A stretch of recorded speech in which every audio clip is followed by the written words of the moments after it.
4 গোল খেয়েছে লিওনেল মেসির inter Miami, কিন্তু ম্যাচ শেষে আলোচনার কেন্দ্রে যিনি ঘুরে ফিরে তিনি তো আবারও সেই লিওনেল মেসি। দিন কয়েক আগেই 38-এ পা দিলেন এই ফুটবল বিস্ময়, কিন্তু পায়ের ছন্দে আর মাঠের বিচক্ষণতায় এখনও অনেক তরুণ ফুটবলারের চেয়ে যোজন যোজন এগিয়ে আর্জেন্টাইন এই মহাতারকা।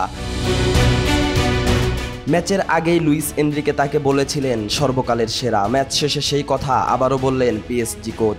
জানালেন মেসির ভেতর এখনও ইউরোপের শীর্ষ পর্যায়ে খেলার সব রসদ আছে।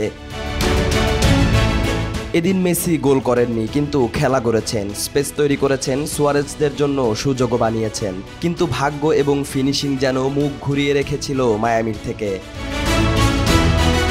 খেলার দুনিয়ায় জয় পরাজয় চিরন্তন সত্য, তবে এমন কিছু নাম আছে যারা ফলাফলের ঊর্ধ্বে, যাদের মাঠে থাকা মানেই সম্মান, সৌন্দর্য আর ইতিহাসের অংশ হওয়া। লিওনেল মেসি সেই চিরস্মরণীয় নাম, যিনি কিনা এখনও বীরদর্পে মাঠ দাপিয়ে খেলছেন।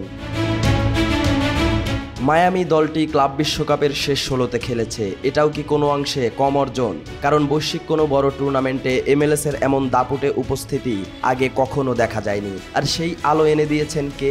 উত্তর একটাই, লিওনেল আন্দ্রেস মেসি।